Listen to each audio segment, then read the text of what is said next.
A ESPA terminou?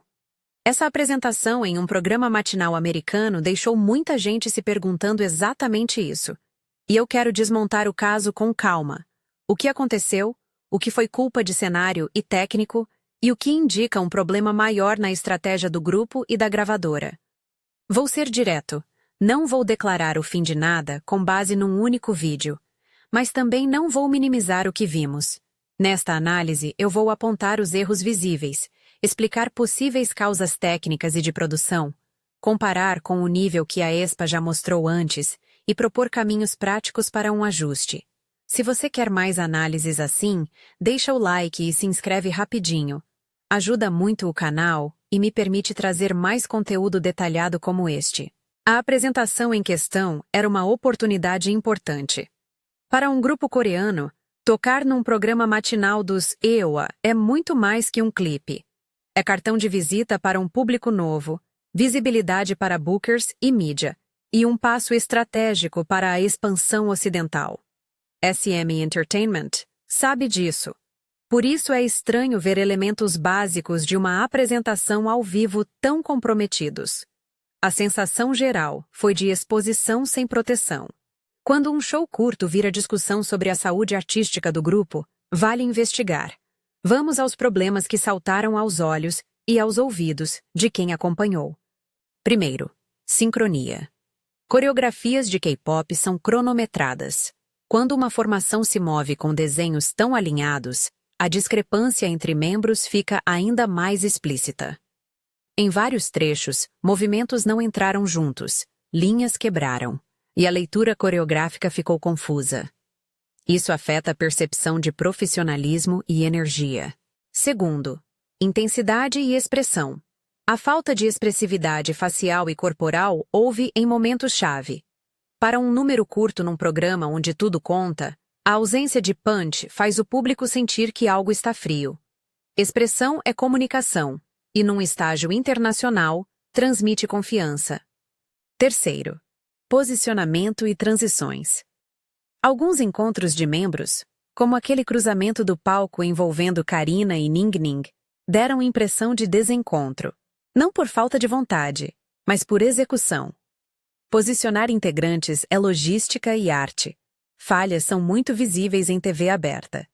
Quarto, mix e presença vocal. Nas gravações públicas circulando após o programa, as vozes pareciam apagadas contra a instrumentação. Em alguns trechos, dá a impressão de que a voz principal não saltou como deveria na mixagem. Isso abre espaço para especulações sobre playback, mas é importante ser cauteloso. Há diferenças técnicas e de transmissão que podem fazer vozes soarem estranhas sem que haja dublagem. Quinto, impressão de dublagem. Alguns espectadores apontaram indícios, como sincronização labial imperfeita com a faixa, ausência de respirações audíveis em partes intensas e uniformidade na intensidade vocal, mesmo em trechos difíceis. Essas são pistas, não provas. Para afirmar lip sync, é preciso acesso a stems, gravação da mesa de som ou fonte confiável. Portanto, eu apresento isso como hipótese plausível em algumas cenas, mas não como fato. Agora, antes de pegar pesado, é justo considerar fatores externos que podem ter influenciado muito do que vimos. Apresentações matinais em estúdio têm limitações: espaço reduzido, som diferente do palco grande, monitorização deficitária e tempo de ensaio limitado.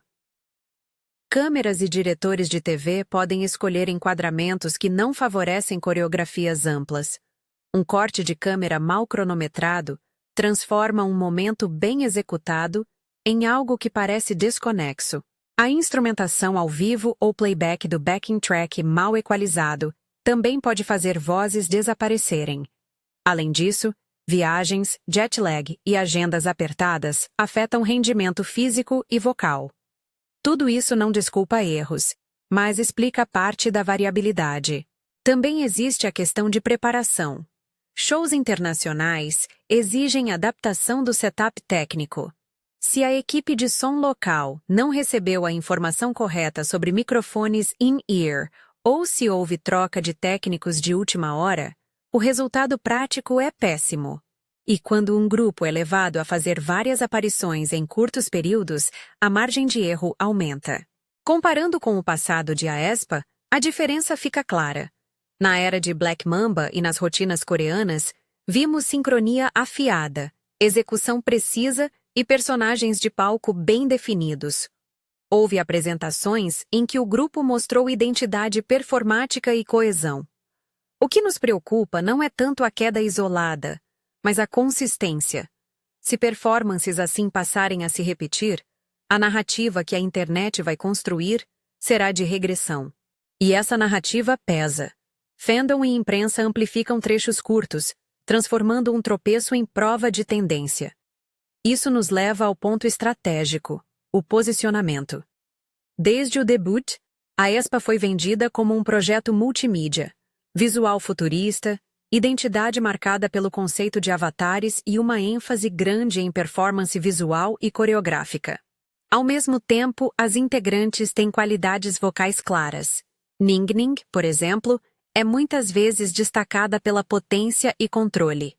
Karina tem presença de palco inegável.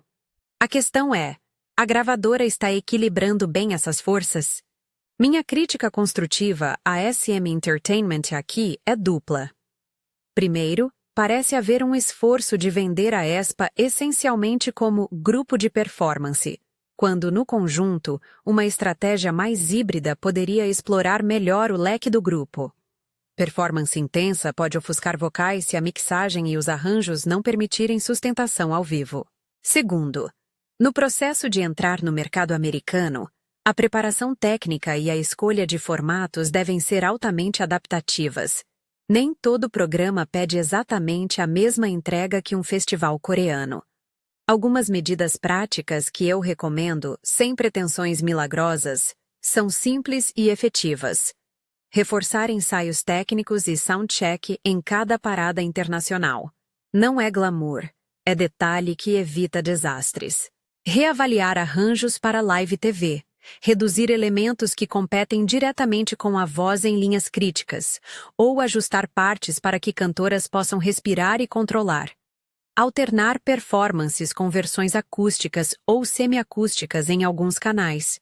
Isso evidencia a voz e oferece uma imagem artística sólida, além de reduzir o risco de problemas de mix.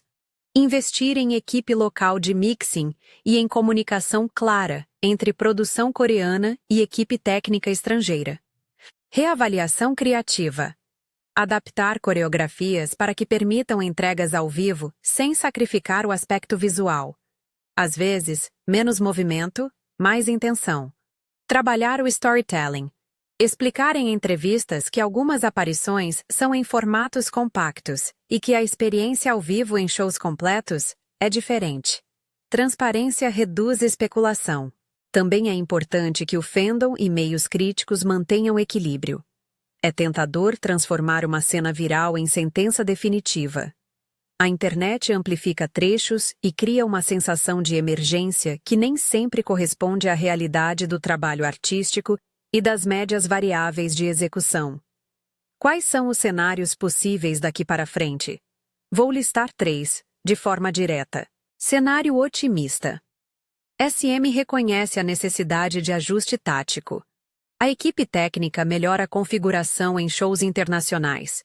As promoções passam a explorar versões vocais que valorizam as membros. E nas próximas apresentações, vemos recuperação de energia e sincronia. Resultado: narrativa vira tropeço superado e o grupo segue crescendo. Cenário intermediário. Continuamos vendo oscilações. Algumas aparições vão bem, outras têm problemas. A percepção pública fica fragmentada. Fãs fervorosos defendem, críticos apontam inconsistências. Crescimento existe, mas com ruídos que limitam penetração no mercado ocidental. Cenário negativo, a ser evitado. Repetição de apresentações fracas, sem correções, somada a campanhas que priorizam imagem visual em detrimento do reforço técnico. A longo prazo, isso pode minar confiança de públicos não fandom e comprometer tours maiores. Minha avaliação honesta sobre a pergunta do título. A Expa não terminou. O grupo tem talento, identidade e recursos.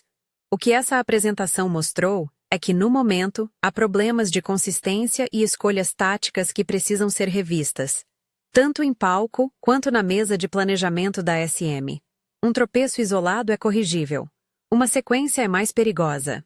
O que falta é priorizar a entrega ao vivo de forma que valorize as qualidades reais das integrantes, em vez de expô-las a formatos para os quais não houve preparação adequada. Antes de encerrar, um ponto cultural. A reação online tem dois polos. Há quem viralize o conteúdo para atacar o grupo. Há quem defenda com argumentos válidos. Ambos os lados fazem barulho. O que precisamos incentivar é debate informado. Apontar o que falhou, sugerir soluções e evitar xingamentos e teorias conspiratórias sem base. Então respondo de novo, mas com nuance. A Expa terminou? Não. A Expa precisa reajustar rotas, sim.